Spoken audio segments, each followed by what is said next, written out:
شروع اللہ کا نام لے کر جو بڑا مہربان نہایت رحم والا ہے۔ ان فرشتوں کی قسم جو ڈوب کر کافروں کی جان کھینچ لیتے ہیں اور ان کی جو مومنوں کی جان آسانی سے نکالتے ہیں، اور ان کی جو تیرتے ہوئے جاتے ہیں پھر لپک کر آگے بڑھتے ہیں، پھر دنیا کے کاموں کا انتظام کرتے ہیں کہ وہ دن آ کر رہے گا جس دن وہ زلزلہ آئے گا، پھر اس کے پیچھے اور زلزلہ آئے گا۔ اس دن لوگوں کے دل خوف زدہ ہوں گے اور آنکھیں جھکی ہوئی۔ کافر کہتے ہیں کیا ہم الٹے پاؤں پھر لوٹیں گے؟ بھلا جب ہم کھوکھلی ہڈیاں ہو جائیں گے تو پھر زندہ کیے جائیں گے؟ کہتے ہیں کہ یہ لوٹنا تو سراسر نقصان کا لوٹنا ہوگا۔ تو بس وہ ایک ڈانٹ ہوگی، اس وقت وہ سب میدان حشر میں آ جمع ہوں گے۔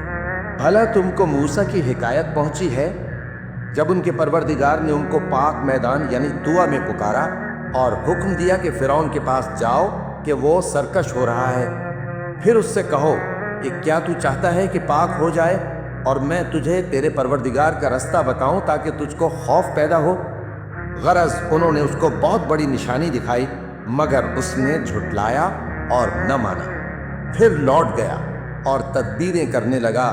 سو اس نے لوگوں کو اکٹھا کیا، پھر بلند آواز سے بولا، سو کہنے لگا کہ تمہارا سب سے بڑا مالک میں ہوں۔ تو اللہ نے اس کو دنیا اور آخرت دونوں کے عذاب میں پکڑ لیا۔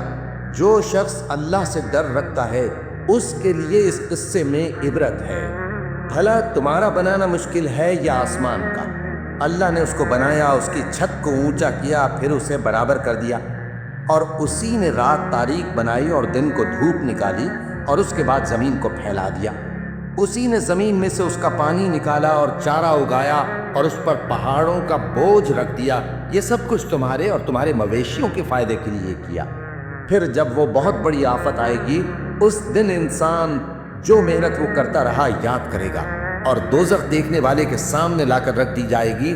اب جس نے سرکشی کی اور دنیا کی زندگی کو مقدم رکھا تو اس کا ٹھکانہ دوزخ ہی ہے، اور جو اپنے پروردگار کے سامنے کھڑے ہونے سے ڈرتا اور نفس کو بیجا خواہشوں سے روکتا رہا تو اس کا ٹھکانہ بہشت ہی ہے۔ اے پیغمبر صلی اللہ علیہ وآلہ وسلم، لوگ تم سے قیامت کے بارے میں پوچھتے ہیں کہ اس کی آمد کب ہے، سو تم اس کے ذکر کی طرف سے کس فکر میں ہو؟ اس کا منتہا یعنی واقع ہونے کا وقت تمہارے پروردگار ہی کو معلوم ہے۔ جو شخص اس سے ڈر رکھتا ہے تم تو اسی کو ڈر سنانے والے ہو۔ جب وہ اس کو دیکھیں گے تو ایسا خیال کریں گے کہ گویا دنیا میں صرف ایک شام یا ایک صبح رہے۔